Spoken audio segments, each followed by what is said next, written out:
Hi everyone, I'm Elisabetta Bartoloni and welcome to my video series for hiring managers on the science behind designing an effective and winning recruiting process. In today's videos, we'll talk about candidate management, internal versus external, and this is my third recommendation.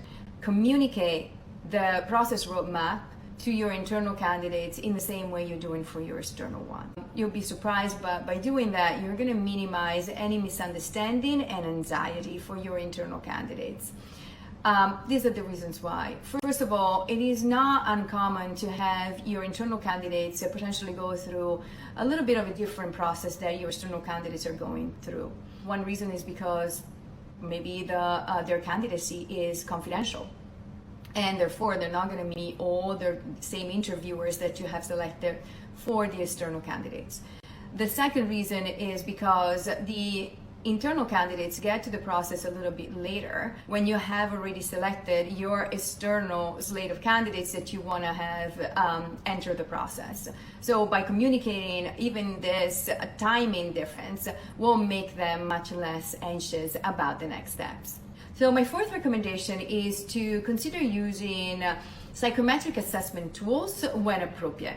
This will give you not only more information on the candidates, but also it will make the candidates feel that they're getting something out of the process. The fifth recommendation, which is probably the most important, is consider the toll that a rejection will bring to an internal candidate, and really prepare in advance for it.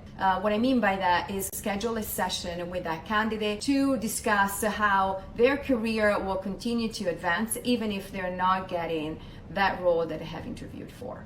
And your external recruiter can be very helpful in this messaging, because on one side they have received plenty of those phone calls from rejected internal candidates, and therefore they can tell you what works and what doesn't in that kind of communication.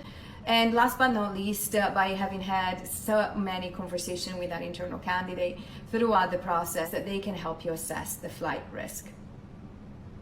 Well, I hope you find these tips and recommendations helpful. And if you want to learn more about this topic, please don't forget to access my booklet and drop me a like and drop me a line on my YouTube, and don't forget to subscribe.